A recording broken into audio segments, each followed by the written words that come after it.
Invincible Season 2 is on hiatus right now, and for how fantastically the first season took stories and characters from the comics and gave them real emotional weight, I thought it'd be worth taking a look at how the second set of episodes is faring in terms of adapting its source material. I've always been fairly confident that whatever the show did, it'd be better than its comic variant, not because the Invincible comics are uniquely bad or anything, but because it's clear that the writers have been doing a fantastic job of taking what works in the material they're given and just straight up fixing what doesn't. 11 issues of build-up as a teenager with superpowers is unknowingly living with a genocidal maniac for a father, culminating in a brutal fight in which Dad beats him to the brink of death before changing his mind at the last minute, unable to bear the weight of killing his son, sounds goddamn fantastic on paper. It's honestly a shame that this story didn't get a chance to reach its full potential, except no, it isn't. It totally did. Invincible Season 1 took that story and turned it into one of the greatest bits of superhero storytelling I've ever witnessed. Earlier this year, I broke down how the end of the season was an unbelievable improvement upon its predecessor and expressed cautious optimism about the show's future, and I am pleased to announce that my faith was not misplaced. If you want to check out that video, please go ahead, but it's not strictly necessary for understanding what I'm talking about here. Spoilers up to issue 29 and the first half of Season 2. Obviously. Season 2, Episode 4 picks up right where we left Omni-Man off at the end of Season 1. Moments after he murdered thousands of innocent people for no other reason than to convince his son and eventually himself that human life is worthless, Nolan is shattered as the realization of what he's done and was about to do washes over him. He takes off, exiting the atmosphere and leaving behind nothing but a tear and a broken child. He wanders aimlessly through the universe for a time, completely at a loss for what to do next. He can't go back to the planet he just traumatized. He can't go back to his people who would disgrace and slaughter him, so what is he to do? He stands before a black hole and, get out of here, physics, contemplates ending his life in a scene that beautifully mirrors the exact same experience his grieving wife is having, when all of a sudden a damaged spaceship carrying terrified bug aliens hurtles towards the black hole. I said get out of here. After a moment of contemplation, Nolan rescues them and returns them home. Exhausted and depressed, he turns to leave, only stopping when the aliens beg him to stay. Perfectly setting the tone, this introduction gives us a ton of insight into Omni-Man's headspace. He's aimless, searching for purpose, unable to find it except through his capacity to help people. Even so, he isn't quite comfortable with that fact, still ashamed of his failure to accomplish his mission. His first meeting with his son after their fight demonstrates this further. When confronted by Mark with his crimes against humanity, he responds in a single word. You killed thousands of people.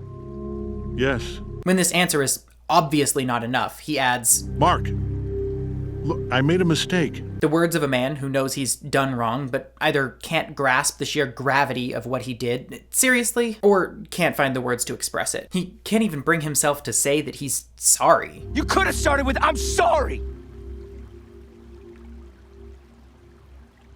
You know what? Don't bother. Throughout the entire episode, he wrestles with these feelings, resorting once again to violence against his son the second they bubble over, legitimately furious that he cares about beings weaker than himself, but caring nonetheless. He's a better person than we saw in Season 1, but he's still deeply ingrained with Viltrumite supremacist ideology and senseless rage. Hey, you know what would make this episode better? If we saw none of that, and Nolan just told us he became a good guy off screen. No, seriously, what if he just said, don't worry, I'm nice now, and basically just was. In issue 26, he straight up tells Mark he's fully deconverted from Viltrumite ideology. He apologizes in their first conversation and pulls the whole, I guess deep down there was a good person inside me all along shtick. A trope which almost never works if you say it out loud. This one line, I am not the same man you fought those months ago, fills me with incalculable rage. I keyed my wife's car when I first read it. Omni-Man just tells us he's a different person the first time we see him again after their fight. Character development? Never heard of it. Okay, I'm being mean.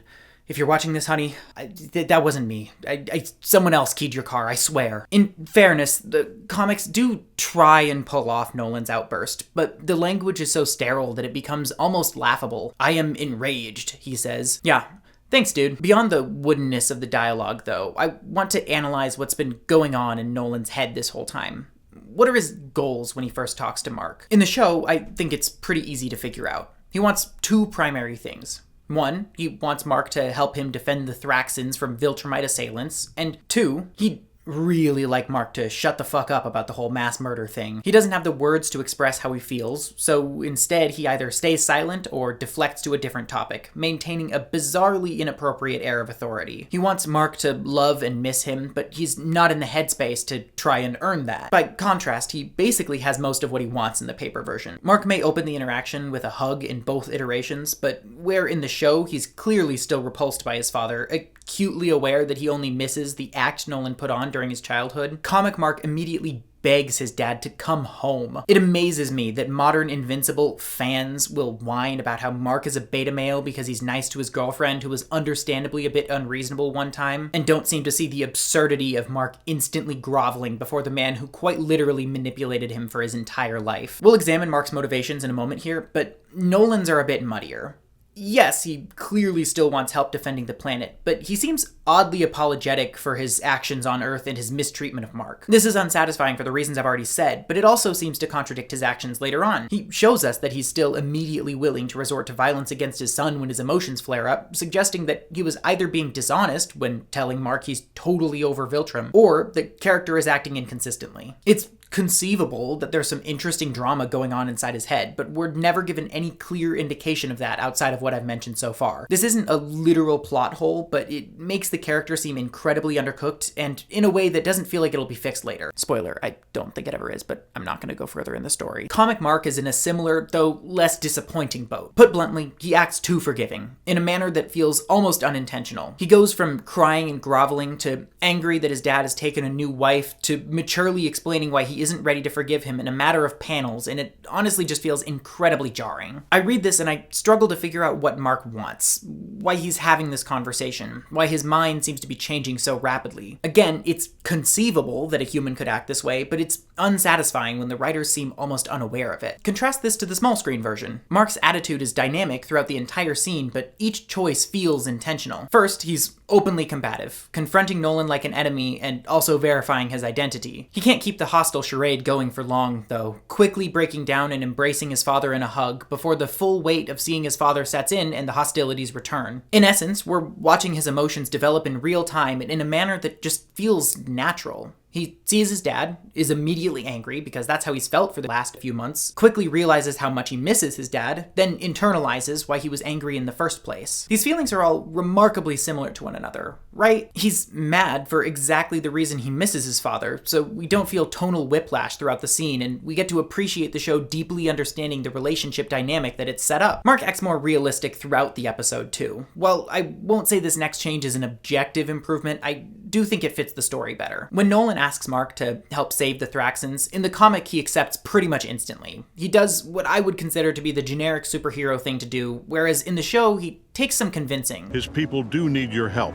Let me tell you why. I don't care. This simultaneously reflects how his anger clouds his judgment and also gives some insight into his upcoming character arc, which I anticipate once again feeling more natural in this adaptation, but I'll stop short of spoiling the details. So yeah, that's primarily roughly why I think this version of the story is better told, but I figured I'd do a little lightning round of changes that I thought were interesting, mostly better, though we'll see where this takes us. 1. In episode 1, Mark goes to make dinner and pulls out 3 plates instead of 2. It's a nice, subtle way of conveying his emotional state at the moment, and it avoids criticisms of clichéness because it's a background detail and doesn't overstay its welcome. The comic version has Debbie perform this action off-panel before breaking down and just telling us she did it, which kind of ruins the moment, I think. What ruins the moment even more is that she gets angry at Mark for driving Nolan away, which is both not something we've set up her character to do, and also something that never meaningfully gets addressed, at least to my recollection. Let's be honest, Show Debbie is just a massively better character overall. I don't really think that's a hot take. 2. The comics have this whole subplot where Mark is struggling at school after everything went down with his dad, and then the subplot just ends when the school is destroyed by a random villain who kind of shows up out of nowhere while Mark is away, and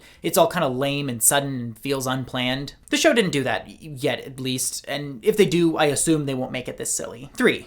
So both the show and the comics have a little subplot where the Mahler twin who survives the Angstrom-Levy explosion makes a clone of himself, but because one Mahler is half melted and the other is, normal, they have an abusive dynamic going on for a bit until the clone eventually assassinates the original. I don't have any major issues with this in the comics, but it kind of feels like the show implied in season 1 that something like this had already happened, so it seems weird to me that they still adapted that bit. Not a huge nitpick or anything, but it still didn't make a ton of sense. 4. So what's the deal with Thetis?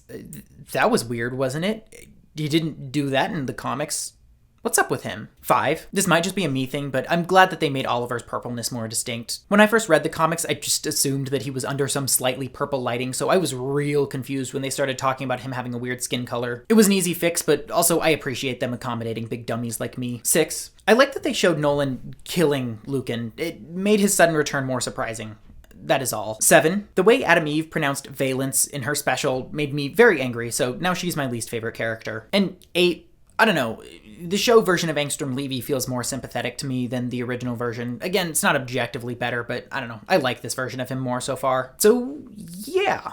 I guess that's most of my thoughts on Season 2 of Invincible so far. I'm really happy with this adaptation so far, and I'm excited for Part 2 in, wow, like a month. It's slower for sure, but a big criticism of the comics is how fast-paced they are, so I'm just here for the ride. How are you feeling about things? Let me know if you so desire in the comments. Otherwise, you should subscribe to me for occasional Invincible content and, also other stuff. Thanks for sticking to the end, and I will see you in the future, possibly.